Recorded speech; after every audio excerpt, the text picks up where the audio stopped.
Di sesi kali ini kita bakal bahas tentang arrays. Jadi ini sebuah struktur data yang baru lah, and we will learn why arrays is quite important. Kita bakal belajar kenapa arrays itu lumayan penting. Untuk sesi ini mungkin sedikit lebih panjang dibanding yang kemarin, karena gue bakal mencoba gabung dua topik jadi satu sekaligus lah. Soalnya kayaknya kalau gue pisah, takutnya satu lagi tuh terlalu pendek. Jadi gue anggap ya udah gue gabung aja langsung. Nah, jadi kita bakal belajar tentang array sampai habis langsung tuntas tentang array. Oke? Okay? Oke, jadi kita mulai dengan kenapa sih kita harus belajar array?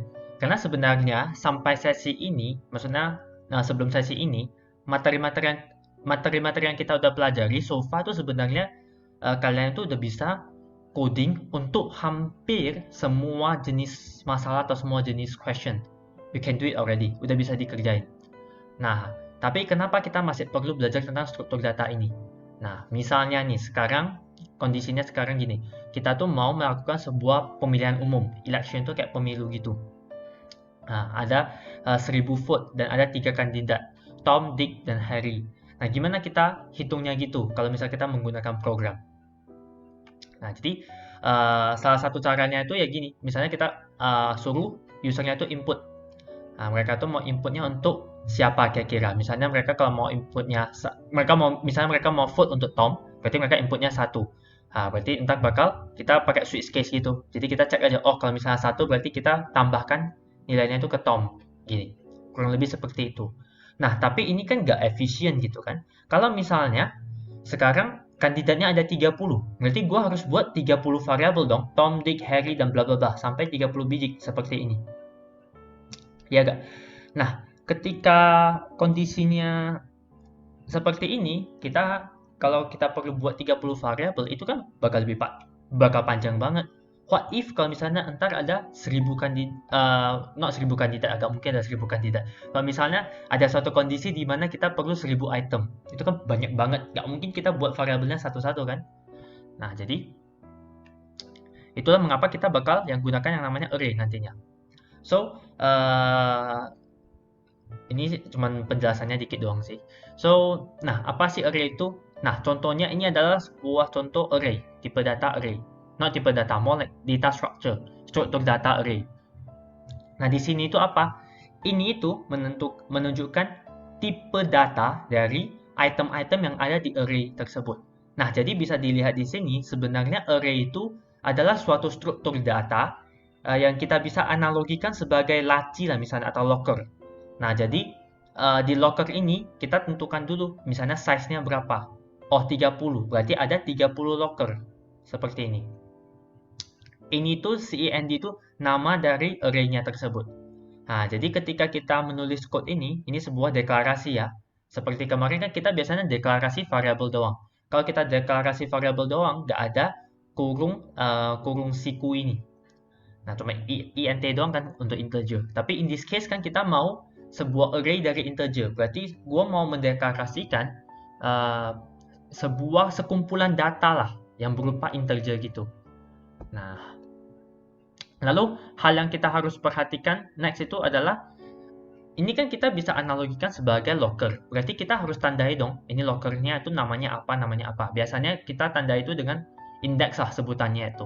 Nah, penandaannya udah auto ya, auto oleh Java. Bisa dibilang semacam auto lah. Jadi locker yang pertama ini biasanya kita dimulai dengan nomor 0. Nah, jadi indeksnya itu dimulai dari nomor 0. Jadi bukan dimulai dari 1. Ini harus diperhatikan. Jadi ketika ukurannya itu 30, karena kan dia mulai dari 0, dia bakal sampai 29 doang. Oke.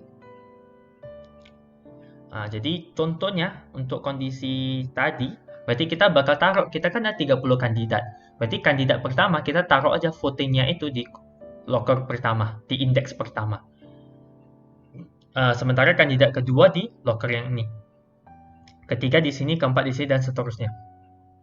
Jadi misalnya ketika kita udah dapat voting, oh yang ini voting untuk kandidat pertama. Berarti gue bakal tambah nilai yang ada di sini dengan 1.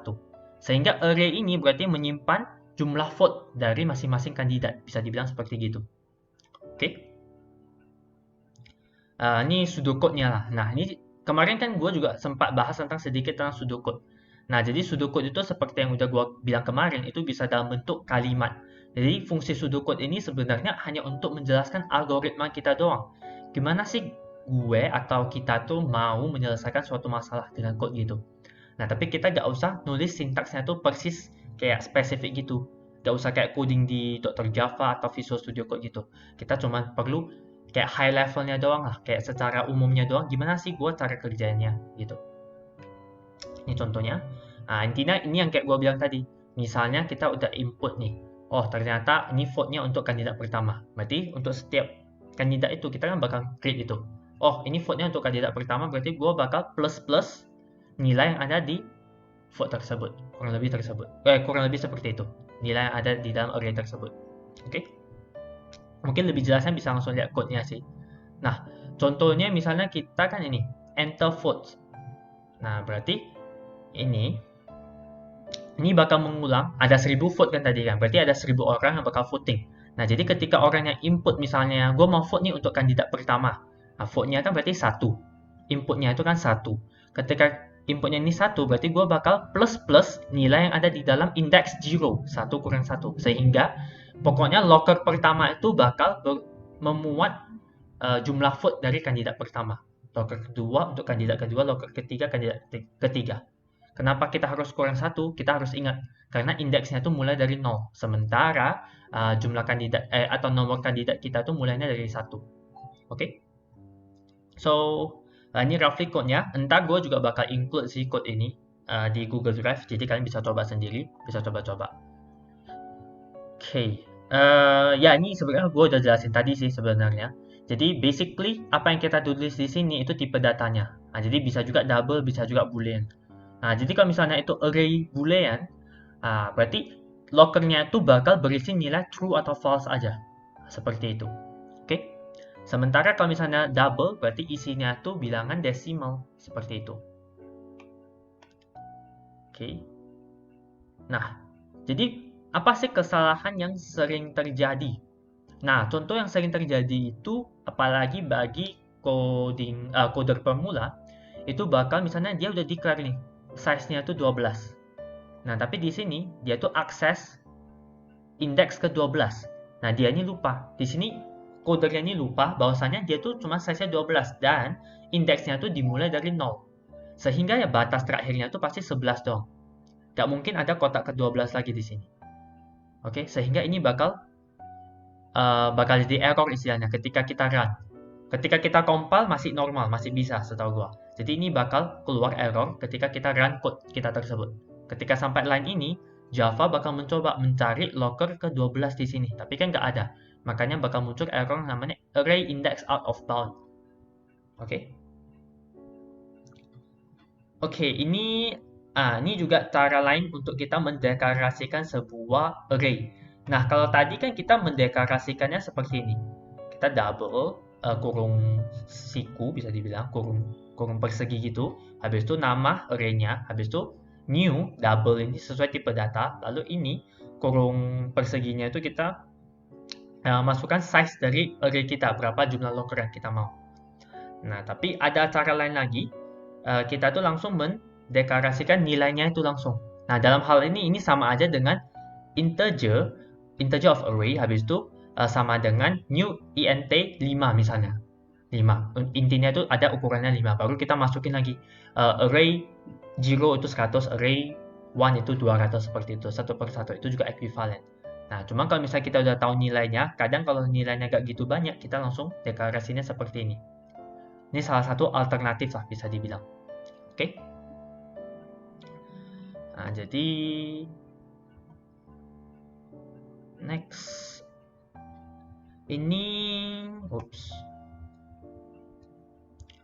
Nah, lalu mungkin kalian juga bertanya, jadi berarti array itu kita udah harus tahu nih ukuran lockernya gitu. Enggak, kita nggak harus tahu ukuran namanya ukuran array-nya itu langsung dari awal. Mungkin saja kita bisa tanya dulu ke usernya ini. Kira-kira mereka mau ukurannya berapa? Karena ada aja kan situasi kadang di mana kita nggak tahu jumlah, misalnya tadi jumlah kandidatnya berapa. Kalau kita nggak tahu jumlah kandidatnya, berarti kan kita bakal nanya dulu, jumlah kandidatnya berapa? Baru gue bakal tahu, oh, gue perlu berapa locker, tanda kutip. Nah, dalam hal ini berarti kan kita tanyakan dulu kan, berapa sih ukurannya. Setelah kita inputkan, kita masukkan ke variabel ini, kita bisa taruh juga variabel ini di sini. Sehingga ukuran array kita ini, array dari integer ini, which is namanya numbers di sini, ukurannya itu bakal ditentukan dari input kita di sini. Oke? Oke, jadi next ini salah satu contoh soal. Untuk contoh soalnya mungkin gue gak bakal bahas satu persatu semuanya ya. Untuk yang ini gue bakal bahas. Untuk yang kedua nanti kalian bisa coba. So, untuk yang ini kira-kira sekarang kita ini mau membuat suatu program di mana program ini bakal menentukan berapa jumlah koin minimal yang kita perlukan untuk suatu jumlah uang. Nah, berarti kita yang dalam hal ini kita asumsinya inputnya cuma inilah jumlah koinnya ini dong. Jadi ada 5 sen, 10, 20, 50 sama $1. Oke, sama ada 1 sen juga. Nah, jadi gimana sih kita kerjanya? Ada 3 cara. Salah satu caranya itu seperti ini. Ini kan cara kita yang sebelum kita misalnya belajar array. Nah, ketika kita belum belajar array, berarti kita harus kerjanya manual satu persatu semuanya. Gitu. Kita hitung koinnya misalnya dari 0, habis itu kita cari dulu. Kira-kira bisa nggak dengan pecahan $1? Nah, kenapa kita baginya dengan angka yang paling besar dulu? Karena kan sekarang yang kita mau itu jumlah koin minimal. Sehingga kalau misalnya nominal koin yang lebih besar bisa kita pakai, pasti kita pakai yang sebesar mungkin kan, biar jumlah koinnya semakin sedikit. Kurang lebih seperti itu. Sehingga kita bakal kerjanya satu persatu ini di sini. Line by line, kita kerjanya satu persatu. Atau yang lain lagi, algoritma kedua. Nah, ini udah sedikit udah sedikit looping, tapi ini masih belum gitu kelihatan lah array-nya. Sebenarnya algoritma kedua dan ketiga ini udah mirip-mirip, bisa dibilang udah mirip-mirip. Nah, ini dalam bentuk kalimat doang. Kalau misal bentukannya lebih mirip ke code, itu bakal yang kita sebut dengan algoritma ketiga ini. Nah, dalam hal ini apa sih bedanya? Di sini tadi kan kita langsung masukkan nilainya itu langsung. Kita hard code langsung. Kita langsung tulis 100, 50, 20 gitu. Sementara di algoritma ketiga ini kita pakai sebuah for loop. Kita bakal go through, kita bakal melewati atau mengecek satu persatu nilai yang ada di array tersebut. Jadi kita bakal taruh yang di index 0 itu kita bakal taruh 100, di index 1 itu kita bakal taruh angka 50, kurang lebih seperti itu. Jadi sebenarnya code ini mengerjakan hal yang sama dengan code ini. Bedanya di sini kita ketiknya satu persatu, di sini kita pakai for loop sama array. Nah, jadi ini code-nya lebih singkat lah bisa dibilang. Nah, ini contoh code-nya. Ini kalian bisa coba sendiri ya sebenarnya. Kalau kalian mau code ini. Nah, kalian bisa langsung coba code ini. Ntar langsung ketik, langsung run aja. Bakal kelihatan. Nah, gimana cara kerja. Mungkin boleh coba-coba juga. Again, ketika kita belajar coding, yang paling penting itu sebenarnya praktisnya. Yang paling penting itu latihannya. Nah, jadi ketika kita udah dengar penjelasannya, udah dengar lecture-nya, kemungkinan besar masih bingung. Seperti gua masih bingung biasanya. So, yang paling penting itu kita harus latihan. Harus banyak-banyak latihan. Sehingga kita bisa pahami apa yang udah kita pelajari dari penjelasan ini dengan lebih baik lagi. Oke. So next, kemarin kita juga ada belajar tentang modular program gitu kan, modular programming, dimana kita bakal codingnya itu gak cuma di main method doang, gak cuma di sini, kita bakal buat beberapa method, seperti sum array dalam hal ini. Nah, habis itu kemarin kan kalau misalnya kita passing nilai dari variabel yang biasa doang, bukan array, itu kan kita seperti mengcopy doang. Kita copy paste doang nilainya. Sehingga misalnya integer a di sini sama dengan 2, kita passing ke sini, di sini kita ganti yang 2, nilai 2 itu kita ganti misalnya jadi 1. Variabel a di sini gak bakal kena efeknya. Karena ketika kamu passing variabel tersebut dulunya, itu kan dia cuma copy paste doang nilainya. Nah, tapi kalau di sini kalau kita ketika passing array, bisa nggak kita pass sebuah array? Bisa. Nah, dalam hal ini kan kita bakal passing sebuah array. Nah, tapi kalau misalnya kita passing sebuah array, entar itu nilainya itu, kalau misalnya di sini gue edit, misalnya contoh tadi, ini kan array di sini, ARR. Gue misalnya tulis ARR 1, gue ganti jadi 0. Sehingga ketika kita passing foo ke sini, entar ini juga bakal diubah jadi 0. Ketika kita passing bar ke sini, ini juga bakal diubah jadi 0. Kenapa begitu? Basically itu karena array ini kan semacam locker gitu, seperti yang gue udah bilang tadi. Sehingga yang dia tahu di sini itu hanya sebuah kayak alamat gitu. Oh, foo ini sebuah array, alamatnya di sini. Nah, jadi foo ini sebenarnya nggak tahu nilai yang ada di array itu. Dia tuh cuma tahu alamatnya doang. Oh, locker yang pertama tuh di sini, locker kedua di sana. Sehingga ketika kamu passing ini ke method lain, dia bakal copy doang, copy alamatnya doang. Nah, sehingga yang di sini dia tuh bukan dapat nilainya, sementara dia dapatnya tuh alamatnya. Sehingga ketika kamu edit apapun di sini, ketika itu array yang dipasang ke dalam sini, dia bakal pergi ke locker tersebut dan bakal ganti nilai yang ada di dalam locker tersebut. Sehingga apapun yang ada di sini nantinya seakan-akan berubah juga. Padahal di sini, in fact, sebenarnya di sini itu dia cuma juga point lagi ke locker tersebut. Jadi nggak ada nilainya di sini sebenarnya. Dia bakal point lagi to somewhere else, something like that. Jadi yang ada disimpan di foo itu sebenarnya cuma alamatnya doang. Alamat dari locker tersebut. Oke? Nah, ini penjelasannya lah secara kalimat. Oke? Untuk detailnya kenapa bisa begitu, ini mungkin sneak peek sedikit ya. Itu karena array itu bisa dibilang sebuah objek. Nah, sering banget ya, gue udah ngomongin tentang object oriented programming. Karena Java juga merupakan suatu bahasa pemrograman yang menggunakan OOP gitu, OOP base kurang lebih. Nah, apa sih OOP itu? Itu ntar bakal ada chapternya sendiri. Untuk saat ini kalian ingat aja, tadi array itu semacam locker gitu. Jadi kita passing alamatnya dong. Oke? Nah, jadi untuk ini, nah kita juga bisa mengembalikan sebuah array. Nah, dalam hal ini juga sama, kita cuma kembalikan, kita kasih tahu dong, alamat array ini di mana. Kurang lebih seperti itu. Oke? Untuk passing sama return-nya itu sama lah. Metodenya gitu, kurang lebih sama. Ini juga kita cuma deklarasi aja, dia bakal mengembalikan sebuah array yang tipe datanya itu integer. Oke? Oke, untuk demo ini mungkin kalian bisa coba sendiri ya, karena waktu kita juga agak limited. Ini kalian bisa coba sendiri, code-nya juga ada. Nah, ini istilahnya code-nya. Nanti kalian bisa coba sendiri. Ini juga nanti gue bakal include lah di Google Drive-nya itu. Oke, jadi kalian bisa coba, atau kalian mau code sendiri juga udah langsung bisa misalnya. Kalian bisa coba sendiri code ini. Oke? Oke, next. Ini materi yang gue bilang sedikit tambahan. Sebenarnya kalau kita bahas array, kita bahasnya sampai sini doang sebenarnya. Nah, jadi karena gue rasa bahan ini lumayan, bukan lumayan penting sih, lebih ke karena lumayan singkat isinya. Kalau gue buat satu sesi khusus untuk ini, kayaknya kependekan gitu. Jadi gue gabung aja ke sini. So, sedikit ekstra di sini, ada lagi yang kita sebut dengan two-dimensional array. Nah, jadi 2D array ini apa? Basically, kayak yang udah gue bilang tadi, array itu kan seperti locker gitu. Nah, dalam hal ini, kalau misalnya 2D array, kita bisa lihatnya itu semacam tabel jadinya. Jadi ada koordinatnya gitu, x and y, gitu-gitulah. Jadi kita simpan locker sekarang kita itu udah ada semacam tingkat gitu. Oh, di row pertama, kolom pertama, ini lockernya itu isinya apa. Di row pertama, kolom kedua, row itu isinya apa. Nah, pokoknya array itu kalian bisa lihat sebagai sebuah container, sebuah wadah gitu. Oke?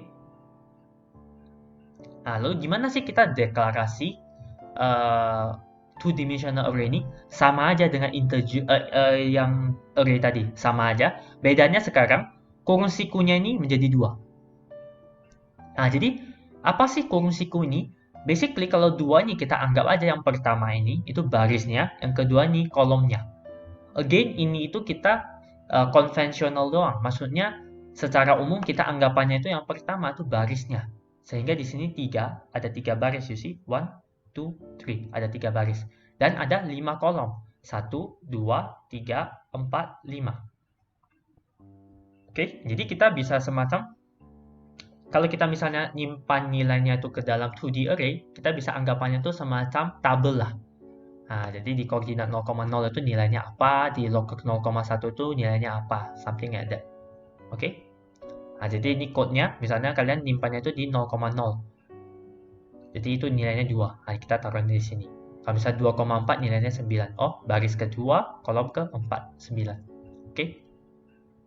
Nah, lalu mungkin ada sedikit pertanyaan. Jadi, berapa sih maksimal jumlah dimensinya tuh Sebenarnya kalau nggak salah di Java, mereka nggak pernah spesifik bilang ada berapa dimensinya. Bisa nggak kalau gue mau 3 dimensi? Bisa. Tambah aja kotaknya jadi 3. Bisa nggak 4 dimensi? Bisa. Di Java nggak pernah limit, tapi kalau nggak salah gue cek kemarin, untuk compilernya dia batasi sampai 255 dimensi. Jadi kita bisa ada 255 kotak persegi ini. Itu kalau nggak salah gue ada baca lah di salah satu artikel, katanya bisa sampai 255. Tapi umumnya tuh kita nggak pernah sampai sebanyak itu. Biasanya 3 doang. Lebih dari 3 juga udah jarang, karena itu udah susah bagi kita untuk understand, bagi kita untuk mengerti apa sih data kita tuh kalau udah sampai 4 dimensi gitu. Nah, kecuali untuk kasus-kasus tertentu lah. Jadi kalau misalnya sampai 10 dimensi udah hampir nggak mungkin sih ada keperluan seperti itu. Yang paling umum itu 2. 2 atau 3 itu paling umum. Oke. Nah, jadi kembali lagi. Tadi kan kita di array tadi, mungkin tadi gue lupa ya. Gue lupa point out. Tapi tadi kan kita juga udah nampak bahwasanya ada juga method yang disebut dengan length. Jadi kalau kita ada array gini, kita bisa dot length. Apa sih dot length ini? Sebenarnya ini sebuah method yang udah built-in di Java. Nah, jadi sebenarnya array ini kan seperti sebuah API, sebuah kelas yang dibuat oleh Java. Jadi kita tinggal pakai doang. Kita nggak usah buat sendiri struktur data array tersebut. Nah, jadi kita tuh kalau misalnya kita mau tahu panjang dari array gua, kita tuh bisa pakai nama array-nya itu .length, L-E-N-G-T-H, seperti itu. Nah, jadi sekarang kalau misalnya tadi kan cuma satu dimensi array-nya, sehingga setiap kali kita .length pasti dapatnya panjang dari array tersebut aja. Tapi kalau misalnya udah 2 dimensi, gimana kita tahu panjang dari array-nya? Nah, dalam hal ini kita bisa lihat, kalau misalnya kita langsung pakai nama variable .length, ini bakal mengembalikan jumlah dari barisnya doang. Berarti barisnya ada berapa? 1, 2, 3. Dalam hal ini 3. Nah, jadi kalau kita mau tahu jumlah kolomnya itu berapa, nah kita bakal pakai array siku dulu. Siku, ini boleh 0, boleh 1, boleh 2. Intinya ini kita cuma berusaha mengakses kolom baris pertama ini kira-kira. Nah, jadi sebenarnya array 2 dimensi itu seperti array di dalam array. Something like that. Sehingga kita berusaha akses salah satu array-nya ini. Kita cek lagi .length. Kita ambil apa sih length dari array yang ada di dalam ini. Kurang lebih seperti itu. Oke? Nah, lalu ini juga demonya. Contoh kita mau membuat penjumlahan matriks. Nah, kita bisa pakai array 2 dimensi ini untuk membantu kita. Oke, jadi kita tinggal tambah aja yang koordinat yang ya bisa dibilang kayak koordinatnya sama, kita langsung tambah jumlahnya. Oke. Nah, ini kira-kira seperti contoh code-nya. Tinggal matriks C sama dengan matriks A ditambah dengan matriks B dengan row dan kolom yang sama. Oke? Oke, jadi apa sih kekurangan dari array ini?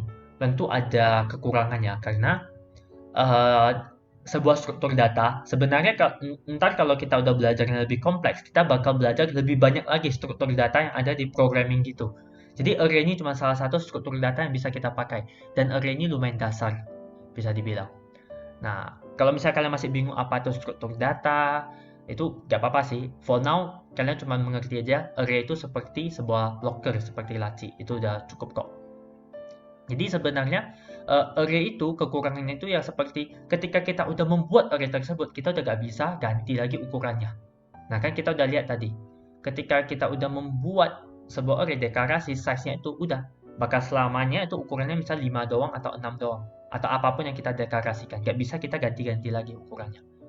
Nah, jadi array ini bagusnya untuk apa? Bagusnya ini untuk pencarian dan penggantian, kurang lebih seperti itu. Kalau kita mau banyak read write, kita mau menulis atau mengquery banyak data, meminta banyak data, membaca banyak data seperti itu dari tipe data ini. Oke, nah jadi array itu sangat bagus karena dia sangat cepat. Nah, untuk detail ini entar bakal lagi lah, itu udah termasuk ke pelajaran lebih kompleks lagi. Kita sebut dengan data structure and algorithm. Nah, struktur data dan algoritma kalau di Indonesianya itu. Nah, itu salah satu modul yang bisa dibilang banyak murid computing kurang suka karena itu lumayan sulit modul tersebut. Oke, jadi for now yang penting kita ingat aja array itu seperti semacam locker. Oke, nah jadi ringkasannya sedikit hari ini ya kita udah belajar sebuah tipe data structure yang baru, struktur data yang baru yaitu array. Dan ini tuh banyak digunakan di berbagai macam program. Jadi ini sangat bermanfaat lah. Bahkan ketika kita udah membuat web development or anything else, array ini benar-benar banyak digunakan. Jadi ini suatu struktur data yang sangat penting lah bisa dibilang dalam programming. Dan seperti biasa, yang paling penting itu kita harus banyak latihan. Practice, practice, and practice. Karena kalau misalnya dengerin doang, bakal susah ngertinya itu apa sih konsepnya. Mungkin bakal bingung. Karena kan bisa dibilang ini sebenarnya cara gua ngajarnya lumayan cepat bisa dibilang. Karena kalau misalnya di kelas kuliahan, dia tuh kayak gitu, sedikit lebih lambat lah. Karena dia bakal demo lagi kod-kod tersebut satu per satu. Kalau ini kan gue udah percepat, gue udah skip demo-demo kodenya. Oke, jadi gue rasa untuk sesi ini sekian dulu. Dan seperti biasa, gue bakal kasih waktu untuk pertanyaan lah kalau ada, sekitar 15 menit gitu. Oke, gue stop ya screen sharingnya. Kalau misalnya kalian suka dengan konten-konten seperti ini, jangan lupa buat like, subscribe, dan share ke teman-teman kalian ya. Thank you banget udah nonton sampai akhir video ini. Semoga bisa bermanfaat dan sampai jumpa lagi di episode-episode berikutnya. Bye-bye.